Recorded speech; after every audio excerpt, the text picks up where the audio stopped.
Seja bem-vindo ao episódio 10 do podcast Fala Expert. Hoje eu recebi a minha amiga Renata Ibiapina.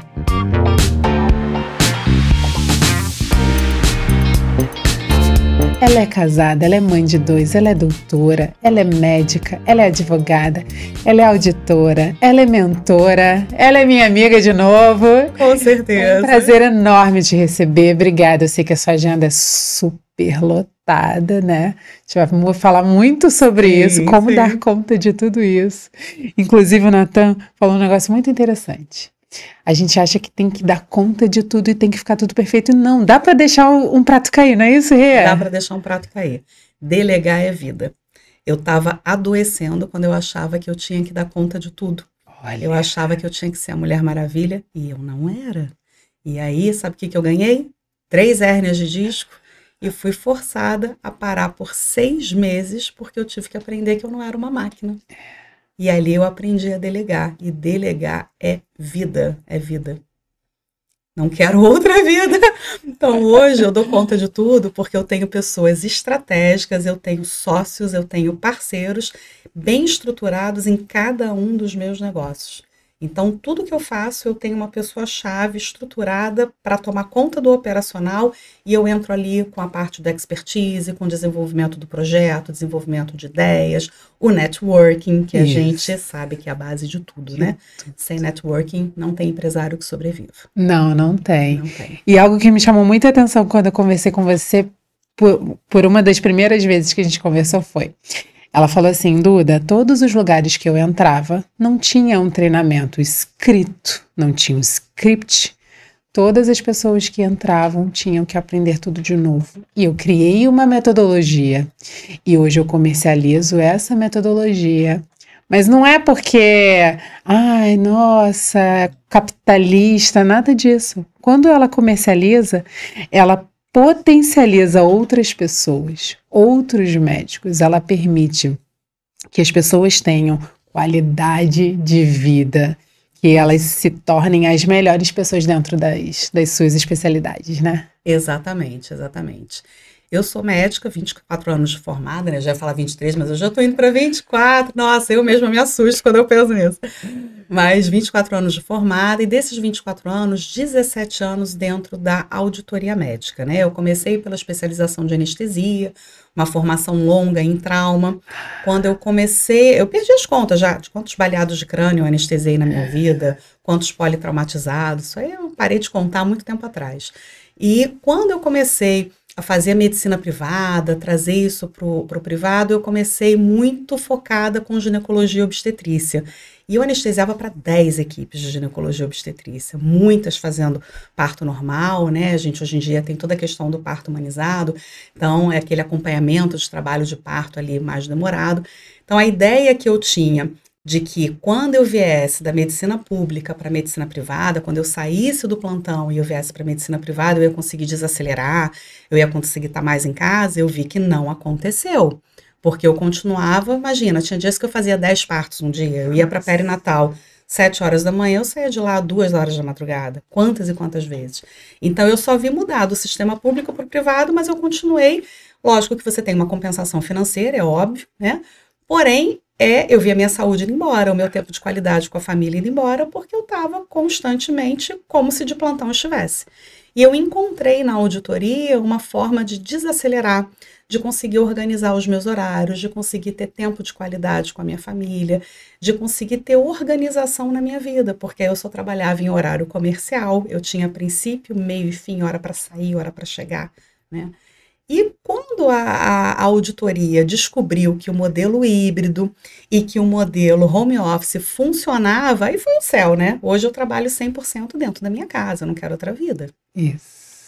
Exatamente. E aí, o que você fez? Você criou uma metodologia, criou um grupo de pessoas, uma comunidade. Isso. Né? Então, eu, leiga, não conhecia, não sabia o tamanho, né, dessa comunidade, dessas pessoas. E aí, ela sempre vai acrescentando informações relacionadas a novos planos de saúde, novas Isso. leis? Como é que funciona essa Isso. sua comunidade? Até Isso. para quem for médico e tiver interesse, né, em saber. Sim.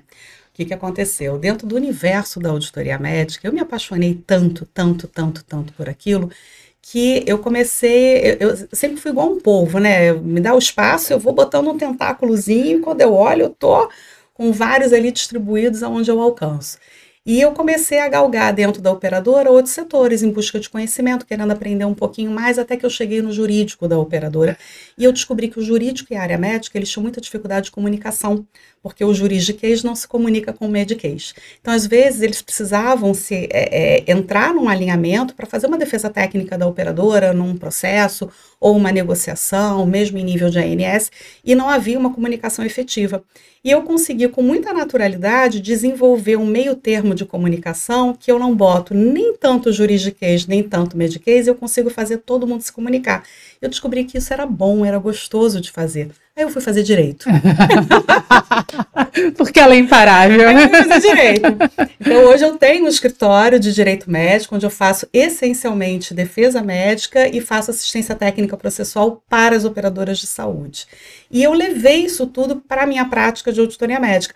Porque o que aconteceu? Exatamente isso que você falou. Eu descobri que quando eu chegava na operadora, chegava lá nova, primeira vez, vamos começar a empresa que eu estou chegando agora. E aí, como é que faz as coisas aqui? Você não tinha um treinamento, e não tem, na grande maioria delas. Então, o treinamento é você sentar ao lado do colega mais antigo, e ele diz para você o que ele faz, como ele faz. Se o que ele fizer estiver atualizado, estiver legal, vamos falar assim, português simples, tá ok. Mas se ele estiver ainda preso a conceitos lá de trás, se ele não estiver atualizado com o que está saindo da ANS, que antigamente a gente tinha atualização de rol, de preceitos da ANS acontecendo a cada 2 anos. Agora a gente tem a cada 2 meses e às vezes de um dia para o outro. É muito dinâmico. É muito dinâmico. Então você tem que estar atualizado com todos esses conceitos. E eu vim de uma geração em que acreditava-se que auditor bom era auditor que glosava. Então, quanto mais você glosasse, mais você estava fazendo recuperação financeira para a operadora de saúde, melhor você era. E eu não penso assim. Então, eu comprei muitas brigas, porque, para mim, o auditor que glosa muito é o auditor que não entende nada de processos. O que é glosar? Glosar é quando você tem, por exemplo, aconteceu uma internação, aconteceu uma cirurgia ou uma internação clínica, enfim, o paciente teve aquela permanência dele no hospital, no fim do período, né, quando ele tem alta, seja por óbito, por transferência ou porque teve alta, tratado, curado, mas quando finaliza aquela internação dele, quando a alta acontece, ele gera uma fatura. Essa fatura vai para que o convênio pague. Só que essa fatura, antes dela ir para o pagamento, ela vai ser analisada por um médico auditor. E aí, muitas vezes, o médico auditor identifica não conformidades, seja de valor ou de quantidade, ou ele vê ali enxertado algo que quando ele vai conferir no prontuário do paciente, aquilo de fato não foi feito, ou não foi tecnicamente bem indicado, ou não tinha uma autorização prévia da operadora e foi feito sem autorização. E aquilo é glosado. Glosado é eu dizer, isso aqui é uma não conformidade, isso aqui não será pago. Então, muitos auditores entendem que quando você faz esse volume alto de glosas, você faz recuperação financeira, porque você chega com uma fatura X e você vai pagar X menos aquela glosa feita. Só que eu entendo o seguinte, se eu identifico glosa que se repete e que ela vai avançando, significa que os meus processos não estão bem desenhados. Se eu identifico que aquela glosa está acontecendo porque o prestador está agindo de má fé, ele está enxertando coisas naquela conta, eu tenho que ir lá com ele, sentar, conversar e alinhar para que aquilo não se repita. Sim. Se eu percebo que o erro é um erro administrativo, porque quem colocou aquilo ali colocou errado porque não sabia fazer, eu como auditora tenho que ir lá ensinar. Então a glosa, ela não me denota uma oportunidade de eu recuperar dinheiro. Sim. A glosa, ela me denota uma falha de processo. Sim. De um lado ou de outro. Tem uma falha de processo. Então eu enxergo a auditoria não como aquele auditor que olha, Se está no rol da ANS, eu libero e pago. Se não está no rol, eu nego. Eu não enxergo o auditor como aquele que mais recupera financeiramente a glosa é o melhor. Não, eu enxergo o auditor como um validador de processos. Então, ele tem que entender se aquele processo está eficaz, se ele está funcionando, se eu preciso capacitar as pessoas que estão à frente daquele processo. E eu entendo a auditoria como uma grande engrenagem. A auditoria ela é uma grande engrenagem. Então, a auditoria ela tem princípio, meio e fim. Onde é que ela começa? Ela começa lá quando você faz a contratação do seu plano de saúde. E ela vai terminar quando, depois de passar por todas as etapas, inclusive o seu atendimento, ele gera uma fatura que vai para pagamento. Então, se você, médico que está aí me assistindo, tem interesse pela auditoria, eu já te digo que, se você entender que ela funciona como uma engrenagem, que todas as etapas têm que estar concatenadas e alinhadas, você consegue trabalhar em qualquer setor da operadora de saúde. Muito legal. Qualquer setor. E qualquer pessoa da área de saúde pode ser um auditor? Enfermeiro? Pode. O médico residente que acabou de se formar também pode? Então, hoje em dia, dentro da operadora, nós temos todas as áreas ali trabalhando. Então, eu posso ter engenheiro, eu posso ter arquiteto, eu posso ter enfermeiro, eu posso ter psicólogo, eu posso ter todas as especialidades, todas as áreas de formação. Claro que cada um vai trabalhar dentro do seu nicho, né? Na auditoria médica, eu vou ter médicos auditores e na auditoria em saúde, eu tenho o campo para os enfermeiros e os outros profissionais de saúde. Mas eu tenho todas as áreas ali. Eu tenho o jurídico, eu tenho a parte financeira, eu tenho a parte de comunicação e marketing. Tudo isso, todo esse campo de trabalho existe ali dentro da operadora e muitas pessoas não têm esse conhecimento. Não, e muitas operadoras estão precisando, né? Exatamente. A gente vê vagas e vagas no LinkedIn desse perfil, né? Inclusive, a gente tem uma parceria em que eu ensino os alunos dela, os mentorados dela, como configurar o LinkedIn de uma forma profissional. Porque tem muitas vagas, né, Rê? Muitas vagas. Só que na auditoria acontece de uma forma diferente, que é o seguinte: normalmente as pessoas, né, os RHs das empresas, os headhunters, eles vão ao LinkedIn buscar aquele perfil que eles estão procurando. Na auditoria até acontece isso. Mas, na verdade, a auditoria, ela busca sempre indicações. Porque você lida com valores muito altos, você lida com peculiaridades da empresa muito grandes. Então, eles não podem errar. Um processo em auditoria, ele pode ir de 50 mil a 7 milhões, 10 milhões. Exato. Um processo. Uma decisão errada de um auditor. E o que eu sempre falo é o seguinte: pra gente ser lembrado de ser indicado, a gente precisa estar presente. Exatamente. E aí o LinkedIn ajuda nessa presença também, né? Exatamente. E aí o que acontece? Qual é a diferença do LinkedIn na auditoria médica? Normalmente, você precisa, por exemplo, eu estou precisando de uma vaga de um engenheiro. Eu vou lá no LinkedIn buscar quem tem ali, qual é o engenheiro que tem ali com um perfil interessante, que está disponível, está ali open to work. Mas a auditoria não. A auditoria é assim: eu recebi a indicação da doutora Renata Ibiapina, eu vou lá ver quem ela é. Quem ela é. E aí, se eu chego lá e não encontro um perfil que gere autoridade, acabou. Esquece. Ele não volta para te procurar. Não volta. Acabou. E aí, o que você tem no LinkedIn que pode fomentar? Indicações, recomendações, postagens técnicas, toda uma configuração, você conta a sua história, usa palavras-chave, tudo isso pode ainda fomentar o teu LinkedIn e teu perfil, né, Rê? Exatamente. Eu recebo semanalmente convites, solicitações de pareceres técnicos por ali, e eu, inclusive, indico os meus alunos. Eu trago os meus alunos para dentro desse universo, todas as indicações que eu recebo, eu faço a mentoria, então eu conheço o perfil de cada um, sei em que fase de desenvolvimento cada um deles se encontra e a gente faz essas indicações. Então você ainda pode entrar na mentoria, você aprende, você aplica, você faz networking e quem sabe até consegue um emprego. Sim, eu tenho vários mentorados já contratados por operadoras de saúde. E eu fiz também, você sabe que eu gosto de estudar, né? Adoro! Então, eu sou mentorada do Márcio Michele, eu fiz a especialização em inteligência emocional e análise de perfil comportamental, e eu levo isso para a formação em auditoria. Sim, Porque isso é maravilhoso. maravilhoso. Nada melhor para um auditor do que ele ter controle, inteligência emocional na hora de uma discussão técnica, na hora de uma defesa de um ponto de vista estratégico dentro da operadora, né? A gente ali dentro da operadora, a gente tem que entender como é que está o momento financeiro da casa, a gente tem que entender o que me dizem as regulamentações, as resoluções atualizadas da ANS, a legislação atualizada, como é que está o termômetro dos tribunais. Certo. Porque às vezes, Duda, eu tenho um procedimento que ele não é rol da ANS, não está no rol, então em tese eu não tenho obrigatoriedade de liberar, tá? Só que ele custa R$1.000. Aí quando eu vou lá pesquisar os tribunais, eu vejo que todas as causas foram perdidas e geraram indenizações de 50, 100, 150 mil. Libera o de R$1.000.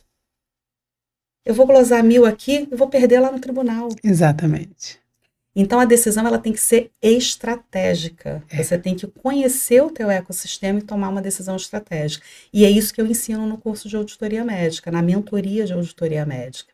E por isso os meus alunos eles são tão disputados pelo mercado. E me fala uma coisa, a gente falou de inteligência emocional, método DISC. Os auditores geralmente têm um perfil mais analítico, como é que funciona? Eu era totalmente dominante. Anestesista formada em trauma, eu era totalmente dominante, totalmente dominante. E com a auditoria eu desenvolvi o meu analítico. Hoje eu consigo ter um equilíbrio muito grande entre os dois. E o relacional também deve ser 30-30-30 ou 25-25-25 mais um 25 de hoje eu tô bem equilibrado. Tá bem equilibrado, né? Mas antes eu era aquele assim, dominante extremo, né? Se a técnica de enfermagem colocasse a mão na minha mesa de anestesia, acho que eu mordia, não era nem rosnava, eu já mordia. Já mordia. Minha mesa de anestesia, ninguém podia botar a mão, era super metódica. Mãe também, nossa, né? Nossa, leoa com os meus Leoa. filhos. Hoje eu sou equilibrada. Hoje eu sou uma dominante tratada. Adoro. E me conta da confraria. A confraria foi uma paixão que aconteceu na minha vida através do network. Olha que coisa maravilhosa. Só onde o network me levou, né? Quando eu comecei a fazer esse treinamento com os médicos, eu comecei a fazer isso presencialmente.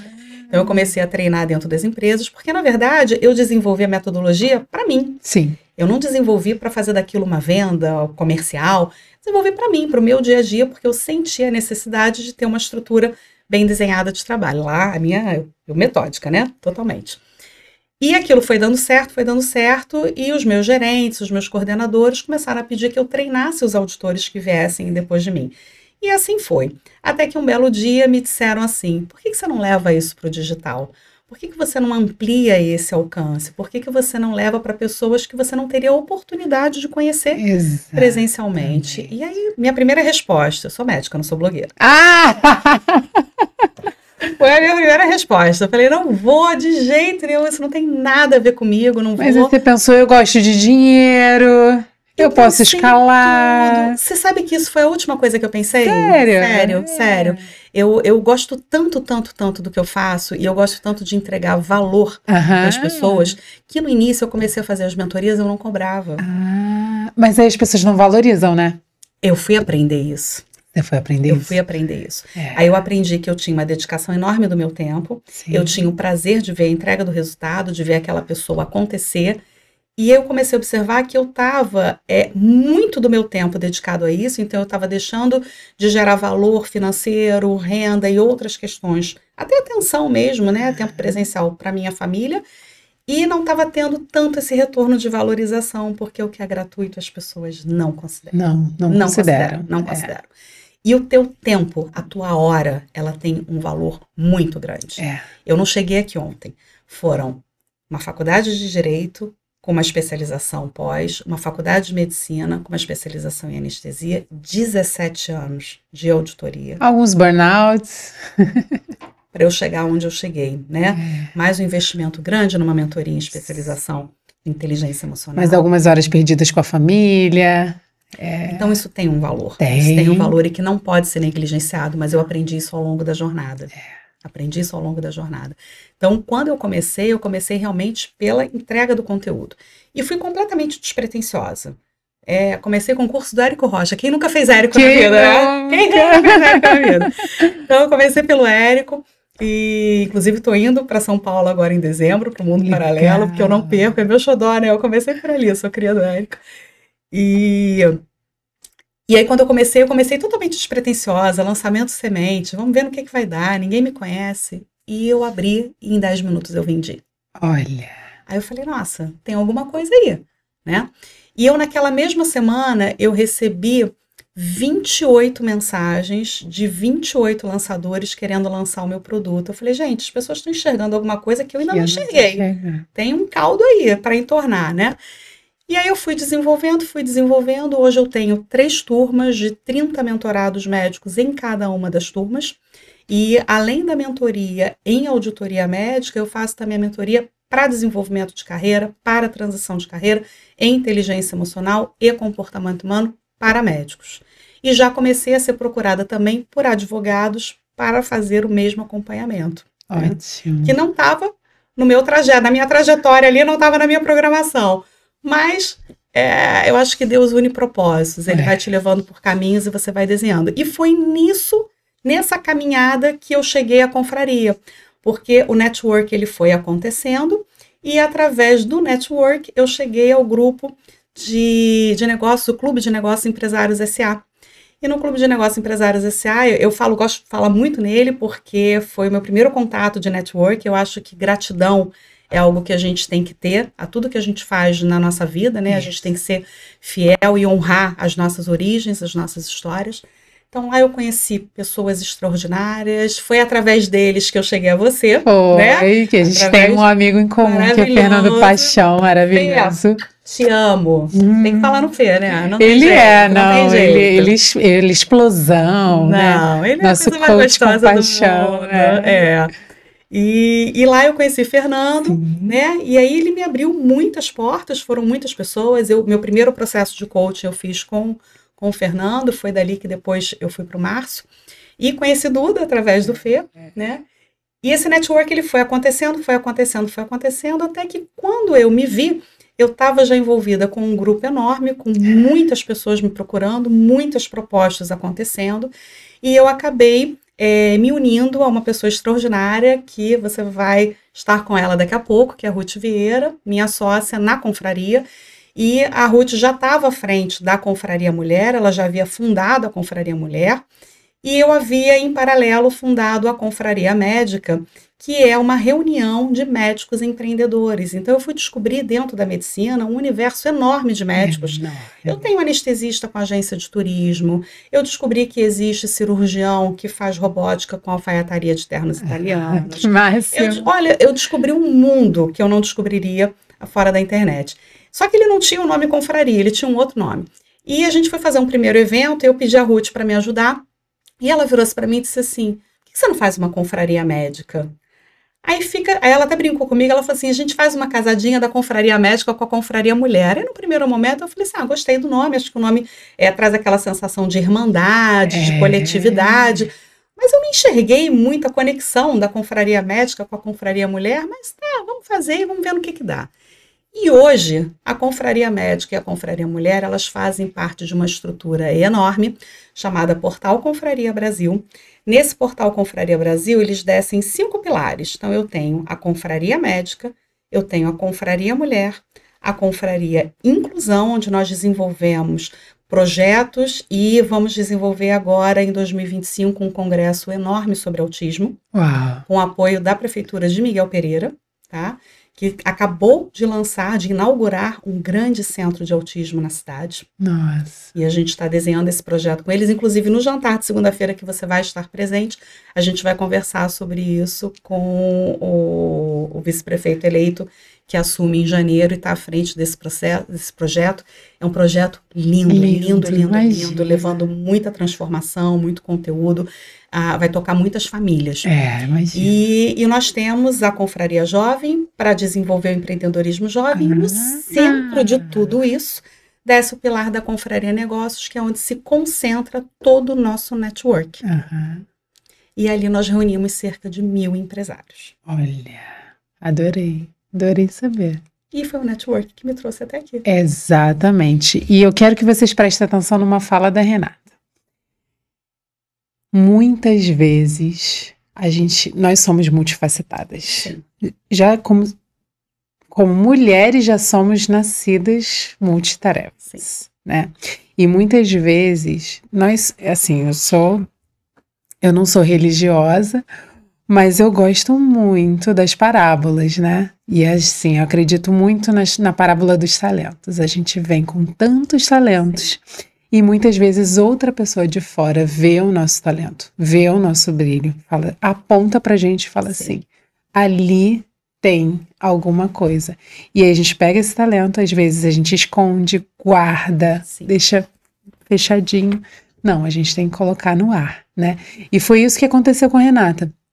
Ela pegou o talento, modificou, melhorou, aprimorou, estudou, colocou online e hoje tantas pessoas são agraciadas. E quando você muda a vida de um médico, você muda a vida de uma família inteira. Sim. Não é isso? Sim. Você me falou que esse ano parece que teve um número maior ainda de burnouts. Muito, no pós-pandemia. Pós-pandemia. E eu justamente fui fazer essa formação em análise de perfil comportamental, inteligência emocional, a partir disso. Porque eu comecei a ser procurada através do direct e do YouTube por muitos médicos que eu não conhecia e que inicialmente eu achava que estivessem vindo por causa da formação em auditoria médica. E aí me pediam reuniões, eu marcava as reuniões online, a gente fazia por Meet.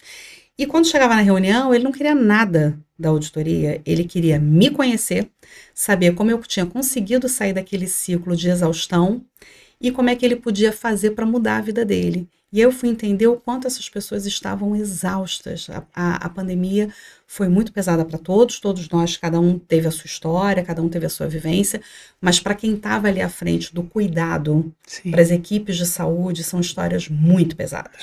Muito pesadas. Histórias pesadas a ponto de você ter que escolher, só tem um leito de CTI. Quem eu coloco? E como é que você dorme com isso depois? Tá? Então, a gente tem ali, e fora os inúmeros colegas que nós perdemos. Sim. Eu tive Covid 3 vezes, eu sou anestesista, eu estava ali entubando. Meu marido é cirurgião de tórax, a gente estava ali, na cara do gol. Então, essas pessoas estão muito exaustas, e isso reflete em relações familiares, muitos casos de divórcio, muitos casos de impaciência com os filhos pequenos, por conta da exaustão. E aí eu parei para pensar, eu falei assim, caramba, a minha vida inteira eu estudei para tratar a dor física, eu sou anestesista. Onde é que eu aprendo a tratar a dor da alma? E eu descobri nessa caminhada, no meio desse momento, desse turbilhão que eu estava vivendo, foi que aconteceu o Márcio Michele na minha vida. E eu descobri Márcio e me encantei pela forma do Márcio lidar com isso, pela forma dele trazer essas pessoas de volta para os seus centros, para os seus eixos, e eu falei, eu preciso estar perto dele, eu preciso aprender um pouquinho do que esse cara faz. E aí eu fui lá para conhecer, e foi transformadora a experiência com ele. Eu comecei a fazer a minha formação em inteligência emocional no momento em que meu pai tinha acabado de fazer um diagnóstico de câncer de pâncreas. E foi uma trajetória aí de 5 meses até o falecimento do meu pai. E eu te digo que eu me mantive inteira por 2 motivos. Primeiro, a minha fé. Eu sou católica, Deus para mim está no centro de tudo que eu faço da minha vida. E a minha fé me manteve muito em pé. E a minha família, pilar. E a sensação de que eu não podia parar porque eu tinha muita gente que precisava de mim. Exatamente. Muita gente que precisava de mim, tá? Então eu não parei. E por isso que eu falo sempre que quem quer fazer, faz. Quem não quer, dá desculpa. No dia que meu pai faleceu, eu tinha um evento online marcado e as pessoas haviam comprado e pago por aquele evento. A perda do meu pai era uma dor minha, mas o evento tinha que acontecer. Então, naquele dia, eu trabalhei até o último minuto, até a hora que eu fui para o hospital para me despedir do meu pai. E a minha sócia tocou toda a parte do evento ao vivo que aconteceu, mas eu trabalhei até o último minuto. E 15 dias depois, eu estava fazendo um evento presencial para 120 pessoas. Então, assim, chorei todas as minhas lágrimas, vivi toda a minha dor, Quando eu tô quietinha no escuro do meu quarto, eu ainda choro porque ainda dói muito, tá muito recente. Sim. Mas nada me para. Sim. Eu tenho certeza que ele tá aqui com você, tá aqui nesse momento, tá aqui em todos os momentos. Sim. E tem muito orgulho. E a gente precisa de você, vambora. Tenho certeza que ele tá aqui te apoiando, te botando pra frente, te empurrando. Com certeza, com certeza. Ele é a minha força, até porque, Duda, se eu tô aqui hoje, foi porque ele fez a mulher que eu sou hoje. E, Foi com ele que eu aprendi a ser quem eu sou hoje. olha.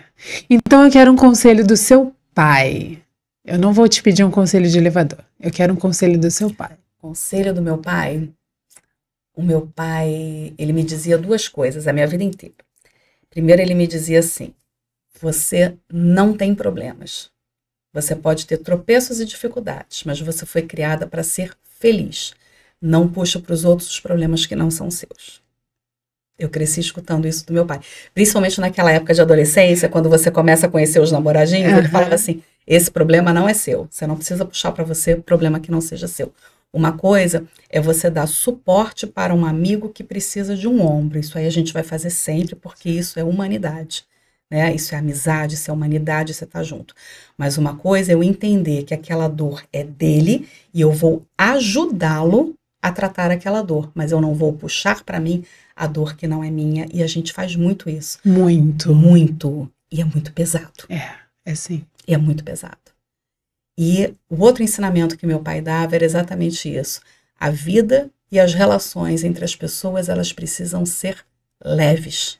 Quando você tem que se esforçar demais para um relacionamento, seja entre amigos, seja entre casais, seja familiar, quando você tem que se esforçar para aquele relacionamento dar certo, é a hora de sair fora. Exato. A relação tem que ser leve, tem que ser uma troca, tem que fluir, tem que ser prazeroso. Tem sim. Obrigada, Rê. Prazer Muito estar aqui obrigada. Como que a gente pode te encontrar no LinkedIn, no Instagram, futuramente no TikTok? Menina, TikTok, pra mim, você vai ter que me ensinar. Eu até tô lá, mas eu só sei entrar, olhar e sair sem fazer nada. Inclusive, outro dia eu vi que entrou uma postagem ali que eu repostei, que eu não sei nem como é que eu repostei aquilo. Você te ensino da parte. Adoro. Gente, eu sou muito sincera, eu sou muito espontânea. Suas redes sociais? Minhas redes sociais. No Instagram é o @Renata Ibiapina. E o @doutora Renata Ibiapina no YouTube. Perfeito. Tá bom? Obrigada, muito obrigada. Muito obrigada, querida. Beijo.